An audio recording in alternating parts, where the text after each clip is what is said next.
Example 3 देखिए, यदि V1 और V2 किसी ग्रह के उस समय के वेग है जब वह सूर्य से क्रमशः न्यूनतम और अधिकतम दूरियों पर हो। हमारे पास मान लीजिए एक दीर्घवृत्त है, क्योंकि सभी ग्रह दीर्घवृत्त में गति करते हैं। और ये इसकी दीर्घ अक्ष हो गई और ये इसकी लघु अक्ष हो गई। और मान लीजिए सूरज यहाँ पर है, ठीक है।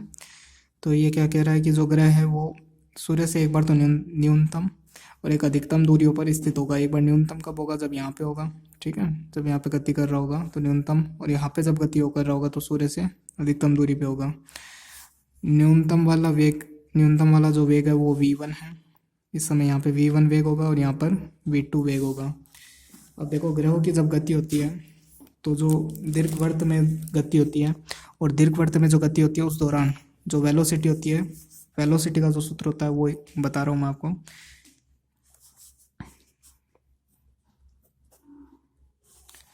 तो दीर्घवृत्त में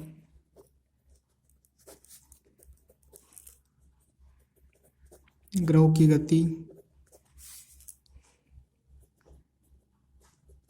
के लिए जो वेग का सूत्र होता है वो ये होता है, velocity square equal to mu और 2/r माइनस 1/a।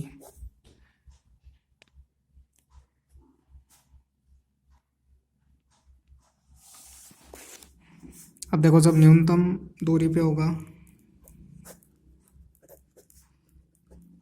न्यूनतम दूरी पर, ठीक है, यहाँ पर, तो उस समय दूरी कितनी होगी? देखो, टोटल दूरी क्या होती है? a होती है यहाँ से लेकर यहाँ तक, ठीक है। और ये जो दूरी होती है यहाँ से लेकर यहाँ तक की जो दूरी होती है ये a इंटू ई।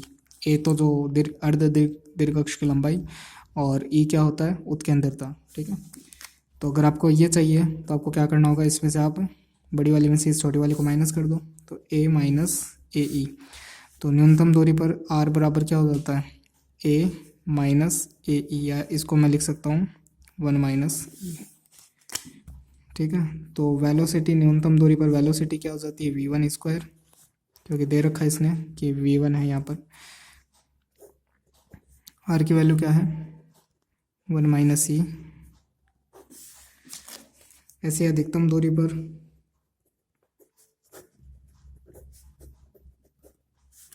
r बराबर क्या है? a प्लस ए ई।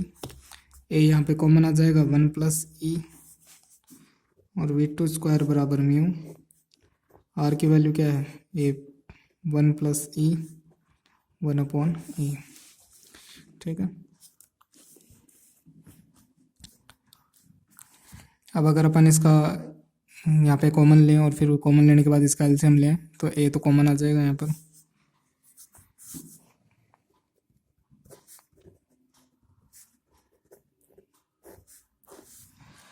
फिर एलसीएम लेने के बाद 1 अपॉन में तो आएगा 1 माइनस ई,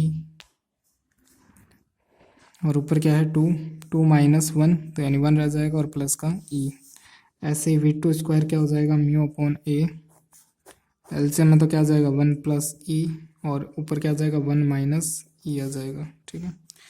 अब V1 स्क्वायर V2 स्क्वायर, तो V1 स्क्वायर बटे V2 स्क्वायर, इन दोनों का अनुपात लेंगे तो ये कट जाएंगे, और इसमें इसका डिवाइड करेंगे तो ये इसका स्क्वायर हो जाएगा, 1 प्लस ई स्क्वायर और 1 माइनस ई स्क्वायर। अब अगर रूट लें तो रूट से स्क्वायर सारे कैंसिल हो जाएंगे, और इसने इसको क्रॉस मल्टीप्लाई करा रखा है, तो V1 इंटू 1 माइनस ई, और V2 1 प्लस ई, ठीक है। ये फाइंड करना था आपको।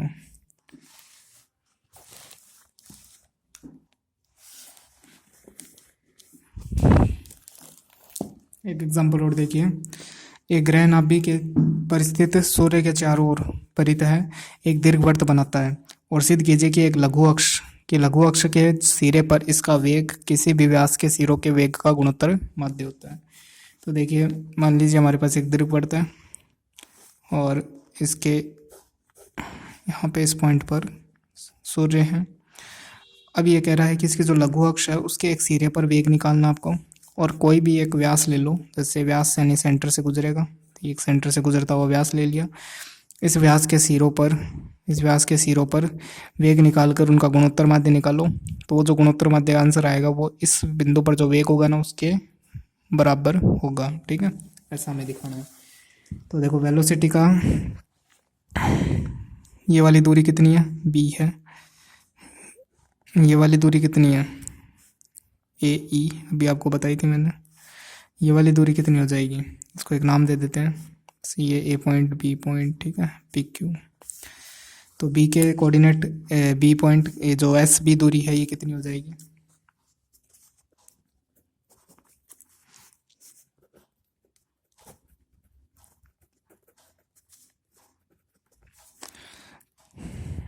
इसका स्क्वायर प्लस इसका स्क्वायर, फिर ऐड करके रूट कर दो। ठीक है, तो ये हो जाएगा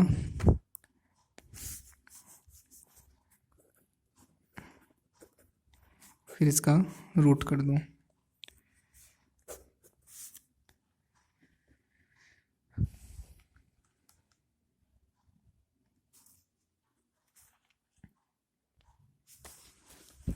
वैसे आपको पता होगा कि इन दोनों का जो वर्गों का योग करके अपन रूट करते हैं तो ये ए के बराबर होता है। ठीक है,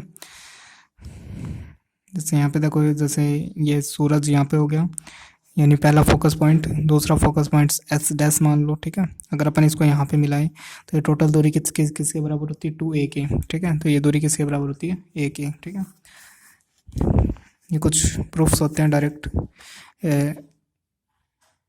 एक फोकस पॉइंट से दूसरे फोकस पॉइंट तक अपन अगर परिधि से होते हुए जाए ना तो ये दूरी कितनी होती है, 2a होती है हमेशा। तो ये देखो आधा हिस्सा ये हो गया, आधा हिस्सा ये हो गया, तो ये कितना हो गया, a हो गया वैसे भी। ठीक है, तो ऐसे भी आप देख सकते हो इस चीज़ को। तो हमारे पास एस भी कितना हो गया, a हो गया। वरना आप उत्केंद्रता की वैल्यू रखो और यहाँ से सॉल्व करो तो भी a आता है। अब देखो, तो बी पॉइंट पर जो वेग है वो कितना हो जाएगा, अभी देखा था अपन ने, वेलोसिटी स्क्वायर बराबर 1/r, यानी वहाँ पर कितना डिस्टेंस चल रहा है, ए डिस्टेंस चल रहा है ना, फिर 1/a, कैंसिल हो जाएगा, नहीं ऊपर 2 था तो 2 - 1 यानी 1/a, तो μ/a।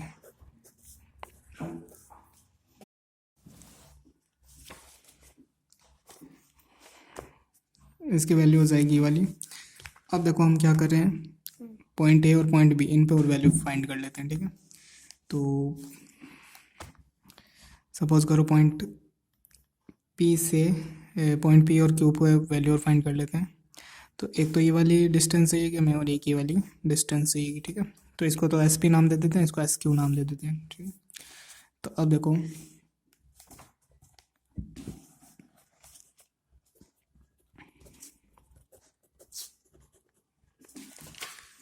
पी पर जो वेलोसिटी है वो देखो क्या मिलेगी अपने को, यहाँ पे तो आ जाएगा एस पी। बस आपको आर की जगह क्या पुट करना होता है कि जो डिस्टेंस है उसको पुट करना होता है। ठीक है, तो वी पर जो वेलोसिटी है वो आ जाएगी ये वाली, चलो ये तो आ गई। ठीक है, और क्यू पर वेग और लिख लेते हैं अपन। अब क्यू पर जो डिस्टेंस है वो है एस क्यू,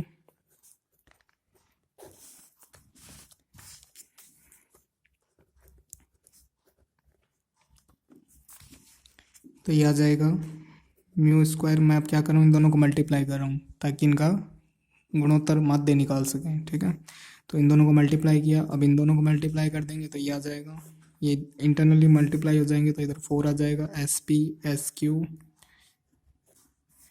ठीक है, फिर प्लस 1/a² -2/a। जब अपन इसको इससे मल्टीप्लाई करेंगे तो और इसको इससे मल्टीप्लाई करेंगे 2/a, और ये हो जाएगा 1/SP, और इधर हो जाएगा 1/SQ। ठीक है,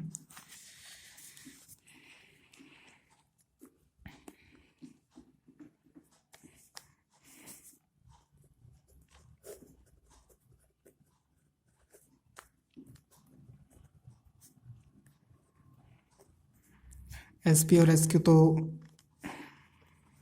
नीचे एलसीएम में आ जाएगा, एस पी एस क्यू, और ऊपर हो जाएगा S P plus S Q. ठीक है, S P plus S Q हो जाएगा, देखो S P plus S Q ये क्या होता है, ये कितना हो जाता है S P plus S Q. ये वाली जो डिस्टेंस होती है ये भी हमेशा क्या होती है 2a होती है, ठीक है। ये वाली डिस्टेंस भी हमेशा क्या होती है 2a। तो 2a और 2 क्या हो जाएगा 4a और a S P S Q.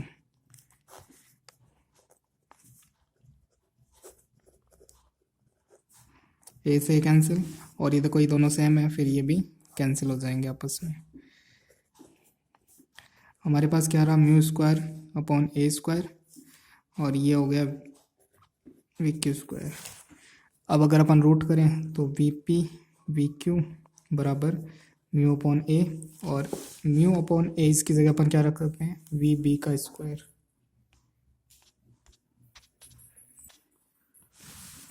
We B का स्क्वायर रख सकते हैं अपन यहाँ पर, और वी बी अगर चाहिए हमें तो इसमें रूट कर दो इस तरफ वी पी वी क्यू, ठीक है। तो अब देखो अपन क्या बोल सकते हैं कि जो बी पॉइंट पर वेलोसिटी थी वो इन दोनों वेलोसिटी के जो हमारा व्यास था ना ये वाला, ये हमने व्यास लिया था, इस व्यास के दोनों पॉइंट पी और क्यू है, उन पर जो वेलोसिटी है उनके मल्टीपल का रूट है, ठीक है।